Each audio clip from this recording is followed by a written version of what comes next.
Kakinada Bhanugudi centre లో వేంచేసి ఉన్న శ్రీ ఉషా రాజరాజేశ్వరి సమేత బానులింగేశ్వర స్వామి వారి ఆలయంలో శరన్నవరాత్రి మహోత్సవాలు ఘనంగా నిర్వహిస్తున్నారు. ఉత్సవాల్లో 7వ రోజు శ్రీ రాజరాజేశ్వరి అమ్మవారిని శ్రీ మహాచండీదేవి అవతారంలో భక్తులకు దర్శనమిచ్చారు.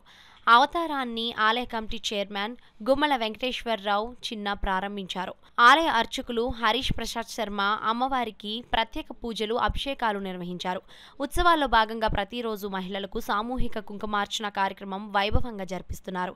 పూజల్లో పాల్గొన్న భక్తులకు ఆలయ కమిటీ, దేవస్థానం ఉచితంగా పూజా ద్రవ్యాలు అందిస్తున్నారు. వేద పండితులు మంత్రోచ్చారణల నడుమ పూజలో పాల్గొన్న మహిళలు భక్తి శ్రద్ధలతో పూజలు చేశారు.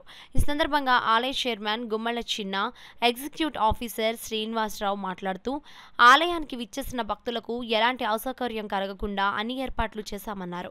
సోమవారం మూలా నక్షత్రాన్ని పురస్కరించుకొని సాయంత్రం చిన్నారులకు సామూహిక సరస్వతి పూజా కార్యక్రమాన్ని వైభవంగా నిర్వహిస్తున్నట్లు వెల్లడించారు. ఈ కార్యక్రమంలో ఆలయ ధర్మకర్తల మండలి సభ్యులు బి శ్రీరామ్, కలిదిండి సురేష్, కె పాపారావు, సూర్య గంగాధర్, పార్వతి, వెంకటలక్ష్మి, మీనాక్షి, విజయ్ కుమార్, వరలక్ష్మి, వాకాడ శ్రీనివాస్, జువ్వల ప్రకాష్, కొండమూరి బుజ్జి, సాయి కృష్ణ, సుంకర శ్రీనివాస్, ముమ్మిడి త్రిమూర్తులు, బోలోజు ఉమామహేశ్వరరావు, మూడే రాజుబాబు, దిన ఆలీ, రాధాకృష్ణ పెద్ద సంఖ్యలో భక్తులు, మహిళలు పాల్గొన్నారు.